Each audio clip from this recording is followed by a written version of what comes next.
Bismillahirrahmanirrahim. Assalamualaikum warahmatullahi wabarakatuh. Waalaikumsalam warahmatullahi wabarakatuh. Alhamdulillahirabbil alamin.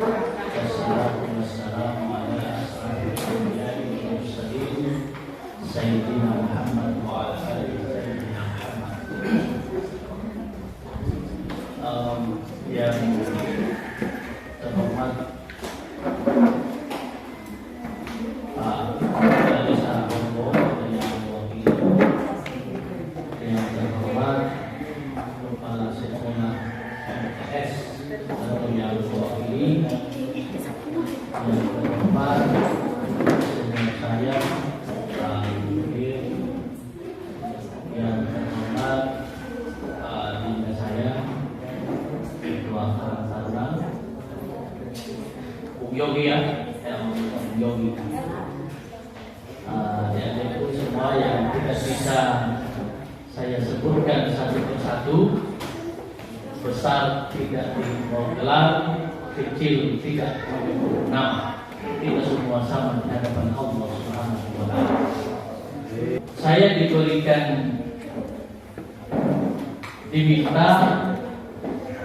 oleh panitia untuk membawa materi tentang eksistensi Hongo, eksistensi Desa Hongo dalam landscape sejarah Kalilupa. Tadi sudah sedikit banyak disinggung oleh para pembicara dahulu, tapi saya ingin mengawalinya begini. Kalau saya memberikan gambaran tentang Horuo, maka akan saya bikin kalimat seperti ini. Horuo adalah karakter sebenar-benarnya orang Kalilupa.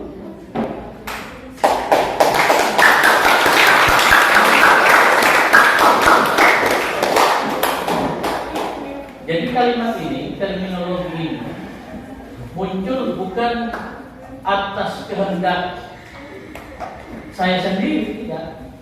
Ini muncul dari proses perjalanan sejarah yang panjang. Jadi di mana-mana kalau saya ditanya tentang Desa Hongo, walaupun saya jarang ke sini, saya selalu mengatakan bahwa Hongo itu adalah sebenar-benar karakter orang. Karena itu tadi, saya paling respect kalau kita bicara sejarah Kalilupa, saya paling tertarik dengan Desa Hongo. Karena kenapa? Sebelum kita lanjutkan, sebenarnya yang kalian ketahui kalau kita sebut Desa Hongo itu letaknya di mana? Di mana letak Desa Hongo itu? Yang kalian ketahui? Ini kan kalau saya tidak salah namanya Umalaya. Kenapa bisa tiba-tiba jadi Hongo? Di mana Hongo yang sebenarnya? Di sana Mantigola. Di mana Hongo? Katanya orang Hongo. Di pertengahan Sombano dan Umala. Di situ Hongo yang sebenarnya. Tapi bukan berarti Umala ini tidak menjadi bagian dari Hongo. Oleh sebab itu, kenapa Hongo ini penting dalam landscape sejarah Kalilupa, walaupun dia berada sekarang secara administrasi ada di Dusun Umala dan di Mantigola, tetapi tanggung jawab untuk tetap menjaga eksistensi Hongo, sejarah Hongo itu ada di pundak kita semua sebagai warga Desa Hongo. Karena Hongo itu tidak hilang berkat kalian semua Desa Hongo. Ada satu cerita begini. Ketika di awal abad ke-16, Kalilupa atau Kahelupa atau Kailupa ini sama, tapi beda. ingin direbut secara diplomasi oleh Kesultanan Buton.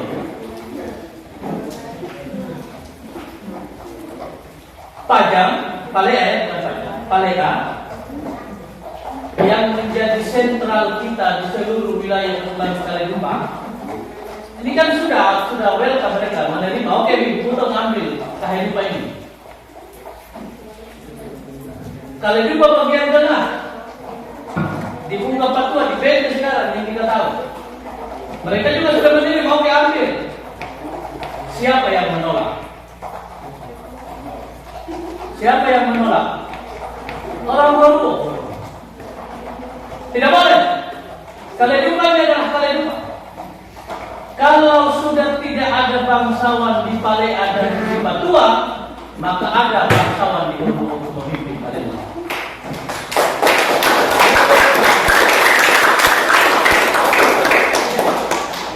Nah, sejarah ini jarang bahkan tidak terjamah untuk diungkap. Makanya saya katakan bahwa terminologi kalau ingin saya gambarkan, deskripsikan tentang Horo. Horo itu adalah karakter sebenar-benarnya orang Kaledupa. Orang jago-jago itu asalnya adalah dari Horo. Kita berani melawan. Perang pada akhirnya. Kita melawan Sapati Maluku dan Pasupati. Siapa yang melawan? Raja Horo pada saat. Walaupun pada akhirnya kita kalah, itu urusan yang lain. Tapi kita memiliki keberanian untuk mengatakan tidak, kami masih punya hak dari itu. Itu orang Horo. Jadi ketika kita bicara sejarah Kaledupa, Horo ini tidak bisa kita abai begitu saja. Jadi saya orang yang paling duluan marah ketika ada orang Horo yang merasa terpinggirkan, merasa termarginalkan. Karena kenapa? Kaledupa hari ini ada karena ada perlawanan orang Horo.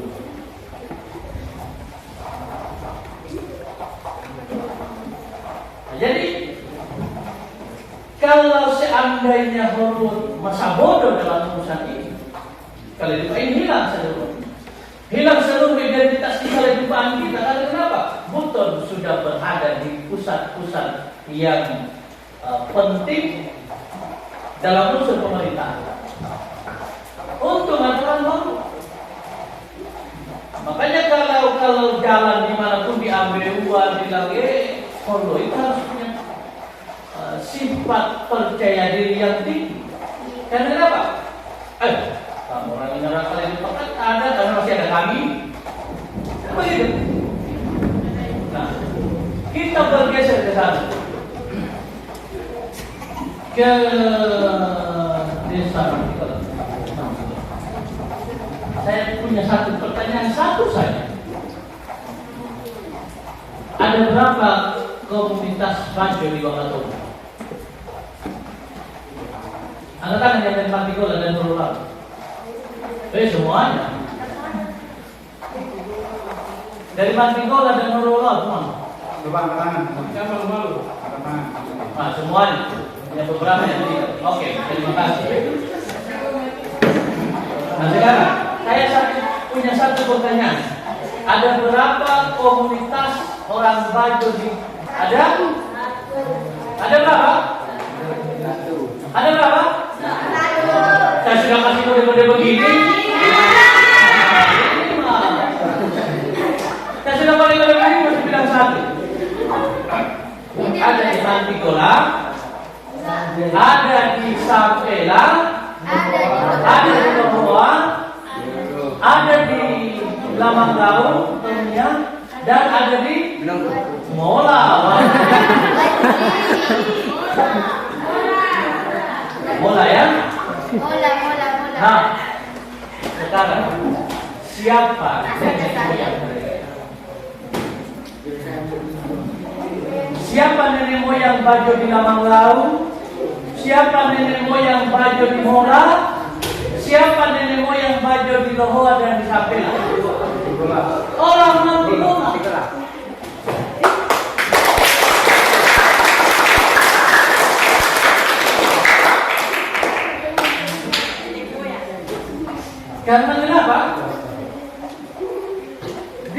zaman-zaman yang sudah lama itu, yang bahkan tidak pernah kita mimpikan, hanya satu komunitas Bajo. Kampung Bajo di Wakatobi hanya ada satu. Di mana? Di mana? Bukan. Kampung ini di sini masih di sana. Geser sini. Namanya Pak Nah.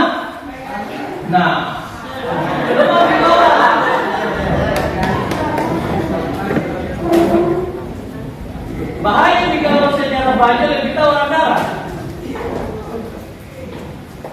Saya ke Mantigola itu baru satu kali selama umur hidup saya.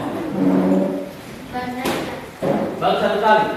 Saya datang ambil penyu dulu masih belum dilarang beli.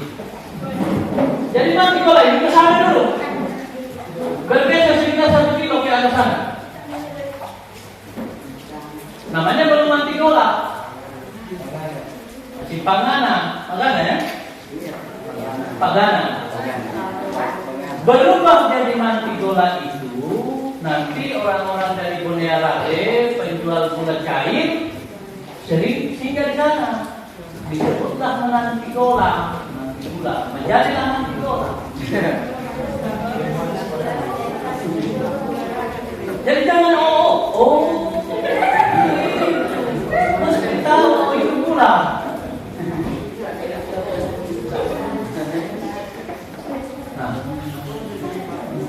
Jadi ini ya, jadi satu tadi bahwa sebagai kita warga orang Baru tidak boleh termarginalkan dengan orang Kaledupa pada umumnya. Karena kenapa? Itu tadi Kaledupa masih ada karena masih ada perlawanan orang Baru. Kalau kita bicara dalam skala yang lebih luas, Wakatobi jangan minder. Saya bukan orang Bajo, tidak. Ini yang paling saya tentang dan paling saya tidak suka. Karena kenapa? Ketemu dengan Bajo di Mola, walaupun mereka sudah lebih modern, tidak bisa kita nafikan. Kehidupannya mereka sudah banyak bergaul, berinteraksi dengan orang darat. Tapi ingat, kalian punya nenek, punya bapak dari Mantigola.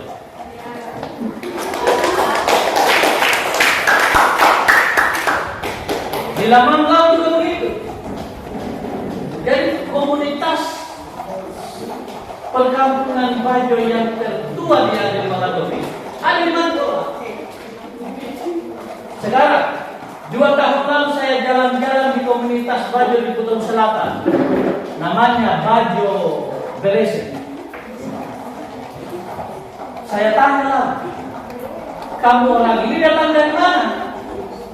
Karena saya dengar dialeknya 60% Bajo Berese itu, 60% dari seluruh totalnya itu pasti menggunakan bahasa Wakatobi. Bahasa Wanci, bahasa Kaledupa, itu pasti sekali. Berarti Bajo di Pulau Selatan, komunitas Bajo di Berese itu sebagian besar adalah migrasi dari Bajo Wakatobi. Entah Bajo Wakatobi manapun dia, mau Wanci, mau Lamangkau, mau Sampela. Dan penyebaran suku Bajo di Wakatobi, kita tahu hidupnya dari mana? Mantigola. Jadi penyebaran kampung Bajo sampai di Pulau Selatan, nenek moyangnya ada di Mantigola. Ada lagi saya dapat buku berjudul tentang kehidupan suku Bajo di Pulau Togea, Sulawesi Tengah. Ditulis oleh antropolog asal Inggris namanya Celia Powe. Celia Powe melakukan penelitian di tahun 1988. Apa kata Celia Powe di Togea di Sulawesi Tengah? Menemukan satu syair yang mengatakan bahwa ilmu tertinggi orang Bajo ada di Kaledupa. Itu di bab 2 bukunya. Dan kita tahu lagi bahwa penyebaran komunitas Bajo di Kaledupa Itu dari mana? Manticore. Maka apa kata Celia Powe di dalam bukunya itu? Bisa jadi penyebaran baju di Sulawesi bukan hanya Wakatobi, nenek moyangnya berasal dari Manticore. Keren tidak? Keren. Jadi tidak sama ini. Dan sejarah ini tentang Horo ini kan sengaja dikabul-kabulkan. Dan yang rugi siapa? Kita generasi. Harus jangan. Sejarah ini kalian harus miliki sendiri. Sehingga kita punya rasa percaya diri yang tinggi. Oh tidak, kalian lupa ini bukan punyanya kalian orang Ambego saja. Kalian lupa ini bukan hanya miliknya kalian orang Angge saja, tapi milik kami juga orang Horo. Dilihat dari segala dimensi, terutama kita lihat dari aspek sejarah. Jadi memang sejarah Horo eksistensinya itu harus terjaga. Karena memang tidak main-main sumbangsi orang Horo untuk menyelamatkan jati dirinya, menyelamatkan sejarah Kaledupa ini. Ini yang tidak diungkap, dan tugas kita semua adalah untuk mengungkap ini. Mulai berbicara teman-teman. Ternyata kita ini baik di sampai sana nenek moyangnya kita dari Manticore ini. Di Lamanggau, di Mola. Karena ada sudah, kenapa saya sampaikan begini? Di tahun yang lalu, diskusi saya dengan teman-teman, saya diundang oleh teman-teman dari Fakultas Pertanian, bicara tentang saya bawa materi dari tadi penyebaran suku Bajo di Sulawesi. Nah, ada riak-riak kecil dari teman-teman dari Bajo Mola mengatakan bahwa nenek moyang komunitas Bajo tertua di Wakatobi kami di Mola.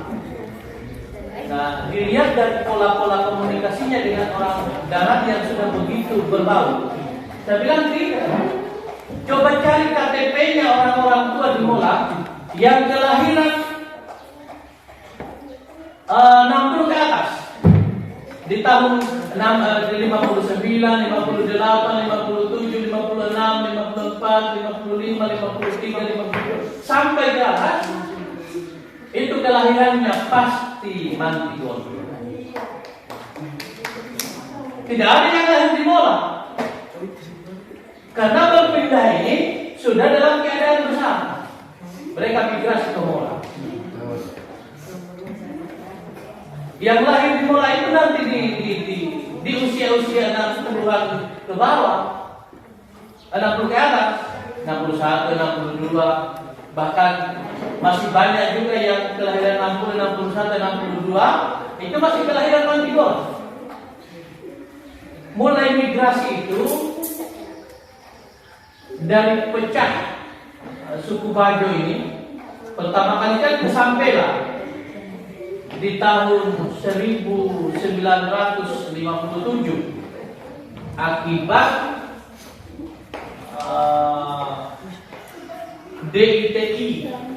DITI Gerombola dulu keharusan. Kalau orang di darat, jangan kita menyebut orang darat. Orang-orang pada umumnya, orang Kaledupa menyebutnya mereka ini adalah Belanda biru, Belanda berkulit hitam. Karena biasanya Belanda itu yang suka menjajah itu kan kulitnya putih. Ini penjajah tapi kulitnya hitam. Jadi diistilahkan Belanda berkulit hitam.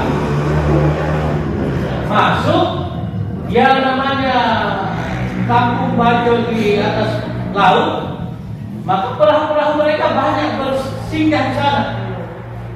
Orang Bajo yang tidak tahu apa-apa minta antar ini kelompok gerombolan ini diantar.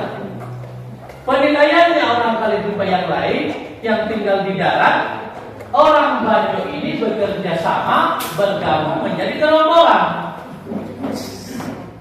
Ini sejarah yang mesti kita luruskan. Karena seandainya orang Bajo itu adalah gerombolan, jauh sebelumnya pasti sudah memberontak. Tapi kan tetap dia bawa ikan untuk ke darat, beli ubi kayu di darat, tidak ada perlawanan. Nah, saya belum pernah menemukan satu asumsi yang mengatakan pernah terjadi perang antara orang darat di Kaledupa dan orang Kaledupa di darat. Tidak ada.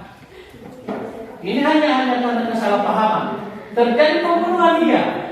Karena kenapa? Karena kita terlibat di dalam kesalahpahaman yang berkepanjangan. Maka orang-orang darat itu turun. Ya namanya kita punya saudara. Ini kita punya saudara yang tinggal di laut itu. Kenapa dihianati kita ya? Padahal mereka tidak tahu menahu. Mereka hanya mengambil upah, mengalir mereka ke darat. Tapi kena invasi. Maka banyak yang dibunuh. Orang mati lain didatangi diturun oleh orang Kaledupa yang tinggal di darat. Banyak yang dibunuh di tahun itu. Karena kenapa? Salah satu korban gerombolan itu adalah kepala distrik, camat. Laukahasa itu dibunuh dan dibuang kepalanya di sini. Kalau masih tali di antara Umala dengan Sombano di jalan yang baru dibuka itu, di sebelah kanan itu namanya Tondo Moloku. Dibuang kepalanya di situ, sehingga memicu kemarahan orang Kaledupa di darat. Tidak, kita harus balas. Banyak orang mati kok, padahal tidak tahu kami. Sehingga karena penyerangan itu, ketakutannya mereka bermigrasilah ke Sampela. Sampela dulu masih wilayahnya Desa Brahma.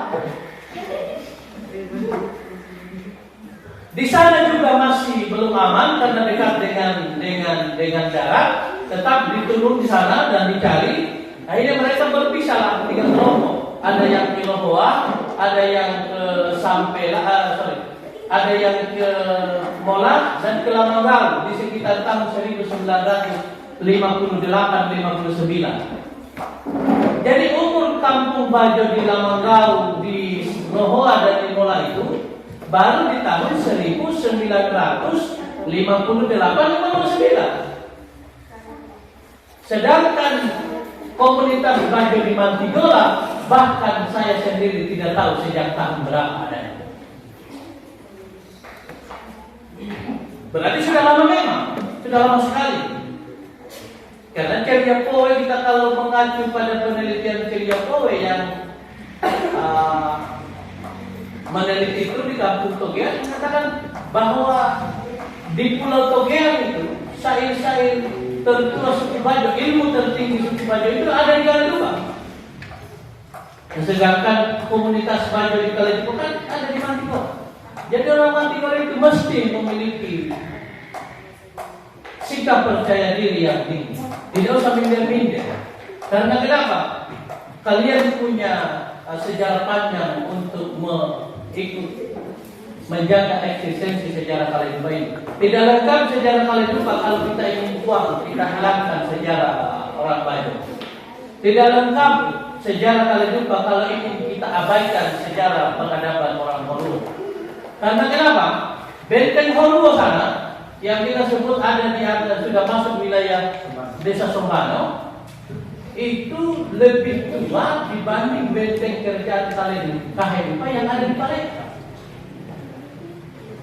Kita sebelum mengenal peradaban nama kerajaan, benteng Horuo, benteng Tapaa, benteng Pangilia itu sudah ada dan sudah menganut sistem kehidupan tersistem.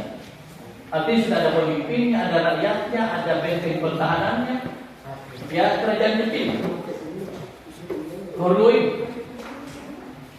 Dan dari tiga kerajaan yang kita istilahkan dengan kepemimpinan komunal atau dalam bahasa kita Sara-Sara Mungkap anti Begadengar berserikat dari Horuo, berserikat dari Patua, berserikat dari Pangilia. Bersekutu tiga ini lahirlah kerajaan Kaledupa. Jadi memang tidak bisa dihilangkan, tidak bisa dipisahkan. Kita bicara sejarah Kaledupa, tidak bisa dihilangkan antara sejarah dengan sejarah Horo. Tahu Laryang? Tahu? Pernah dengar? Nah, ada lagu Laryang yang diwajibkan syairnya, judulnya Ia Malam. Pernah dengar juga? Apa yang dia ceritakan itu Ia Malam? Tentang sosok bangsawan dari luar yang datang ke Horo. Bayangkan. Bangsawan dari luar datang di Horo, kan dia orang Bugis. Sehingga lagu Ia Malam itu adalah bahasa Bugis, bahasa Makassar, yang dilanggap Kaledupa, yang di dialek Kaledupa kan. Tapi kalau inti syairnya itu adalah bahasa Makassar. Adakah orang Kaledupa tahu bahasa Makassar? Tidak. Nah, siapa yang cipta? Orang Makassar yang datang menikah di Horo. Berarti Horo lagi punya barang, punya sumbangsi. Jadi jangan kita merasa kecil diri jadikan orang Horo. Saya sering benar begitu.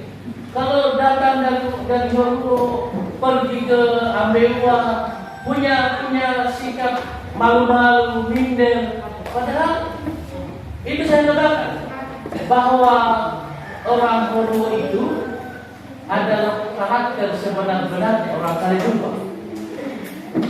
Tidak boleh kita minder-minder. Tidak? Untuk apa itu bicara orang tua itu? Tidak. Jadi saya sampaikan bahwa belajar sejarah itu tidak akan membuat kita jadi primitif. Tidak menjadi primitif orang kalau belajar sejarah, tidak. Justru pengetahuan ketika kita mendalami sejarah, kita memiliki wawasan ilmu yang tidak berdimensi. Nah, ini yang mulai terdegradasi, mulai perlahan-lahan hilang dari sejarah ini. Sehingga Pak, ketika orang bicara Horo, ya Horo itu di mana? Nama Humala itu kan muncul di sekitar tahun 1850-an di masa pemerintahan Lapina Kaledupa ke-15. Karena kenapa? Dia kan orang Buton. Nama kampungnya di Buton sana di Humala. Maka wilayah ini disebutlah Humala karena banyak tanahnya di bagian sana. Di antara Humala dengan Balasuna itu banyak tanahnya. Sehingga bagian sini kadang sering dijadikan sebagai menambah perahu, disebutlah Humala. Jadi bukan orang Kaledupa juga yang menyebut Humala, orang Buton. Dan satu kebanggaan, walaupun secara kebetulan nama Horo itu dibawa ke sini.